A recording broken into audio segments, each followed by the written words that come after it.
అంటే how to prepare డిఎస్సికి ఎలా ప్రిపేర్ అవ్వాలో అర్థం కానీ కన్ఫ్యూజన్లో ఉన్న నాలాంటి వాళ్ళకి కోచింగ్ చాలా యూజ్ అవుతుందని నాకు అర్థమైంది.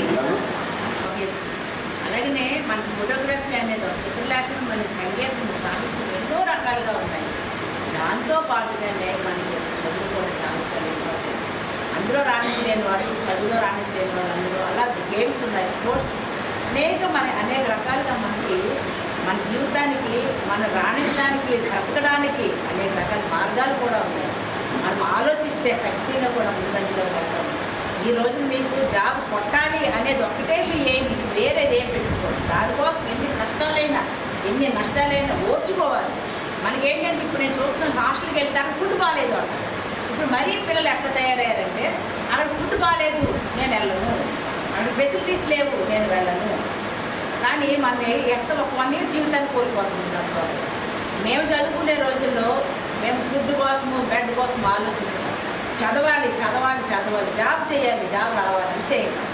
మరియు ఇక్కడ ఈ ఉచిత శిక్షణకు వచ్చేసినటువంటి అభ్యర్థులైనటువంటి కూడా నమస్కారం. సో ఈరోజు మనకు ఏపీబీసీ స్టడీ సర్కిల్లో మెగా డిఎస్సి 2024 కోసం ఇక్కడ BC SC ST EBC candidates కోసం ఫ్రీ కోచింగ్ అనేది స్టార్ట్ చేయడం జరిగింది. దీంట్లో మన డిస్ట్రిక్ట్ 220 సీట్స్ ఇవ్వడం జరిగింది. దానికి ఇప్పటిదాకా 235 అప్లికేషన్స్ వచ్చి ఉన్నాయి. సో వచ్చిన అందరికీ కూడా మనం ఇక్కడ ఫ్రీ కోచింగ్ అనేది ఈరోజు స్టార్ట్ చేయడం జరుగుతున్నది. సో దానికి మంచి ఎక్స్పీరియన్స్డ్ టీచర్స్ని ఇక్కడ సెలెక్ట్ చేసి వారికి కోచింగ్ ఇవ్వడానికి వారు కూడా సిద్ధంగా ఉన్నారు. ఇక్కడ ఉన్న క్యాండిడేట్స్ ప్రతి ఒక్కరు కూడా 2 months ఫ్రీ కోచింగ్. ఇది 2 months కూడా 3000 per month, 1500 stipend. So 3000 stipend, 1000 వారి స్టడీ మెటీరియల్స్ కోసం గవర్నమెంట్ నుంచి ఇవ్వడం జరుగుతున్నది.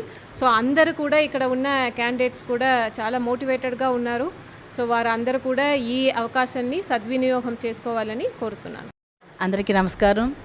ఈరోజు మన ప్రభుత్వం వారు మరియు గౌరవ సీఎం గారు యువత కూడా రాణించాలని వాళ్ళ కాళ్ళ మీద నిలబడడానికి ఏదైతే 5 లక్షల ఉద్యోగాలు ఇప్పిస్తానని చెప్పి ఆ రోజు మాట ఇచ్చారో, ఇచ్చిన మాటకు కట్టుబడి ఈరోజు మరి మెగా డిఎస్సి ప్రోగ్రామ్ని ఏర్పాటు చేస్తూ, అలాగే ఎస్సీ ఎస్టీ బీసీ మైనారిటీ వాళ్ళకి కూడా స్కాలర్షిప్ని స్టైఫండ్ని ఇస్తూ మరి వాళ్ళకి కోచింగ్ ఇవ్వడం అనేది చాలా చాలా సంతోషించదగ్గ విషయం.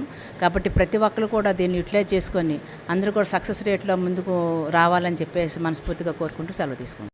అందరికీ నమస్కారాలు. నా పేరు సుభాష్ని, మాది ఒంగోలు. నాది ఎంఎస్సి బిఎడ్ మ్యాథ్స్ అయిపోయిందండి. 2009 డిఎస్సిలో ఎస్జిటికి నేను ట్రై చేశాను. అయితే కట్ ఆఫ్ మార్క్స్లో నాకు జాబ్ మిస్ అయ్యింది. నెక్స్ట్ నాకు మ్యారేజ్ అయ్యింది. మా హస్బెండ్ ప్రైవేట్ సెక్టార్లో వర్క్ చేస్తున్నారు. I have 2 kids. నాకు 2 పిల్లలు ఉన్నారు. నెక్స్ట్ నేను టెట్ ఎగ్జామ్ అటెంప్ట్ చేశాను. 79 మార్క్స్తో నేను క్వాలిఫై అయ్యాను. నెక్స్ట్ డిఎస్సికి ప్రిపేర్ అవుదాం అనుకుంటే కోచింగ్ సెంటర్స్కి వెళ్ళడానికి నాకు సరైన సపోర్ట్ లేక నేను వెళ్ళలేకపోయాను. గవర్నమెంట్ బీసీ స్టడీ సర్కిల్ ద్వారా కోచింగ్ ఇచ్చి నాలాంటి హౌస్ వైఫ్స్కి మమ్మల్ని మంచి ఫ్యాకల్టీతో మమ్మల్ని అందరినీ ఇట్లా డిఎస్సికి ప్రిపేర్ చేస్తున్నందుకు గవర్నమెంట్కి నా హృదయపూర్వక కృతజ్ఞతలు తెలియజేస్తున్నాను.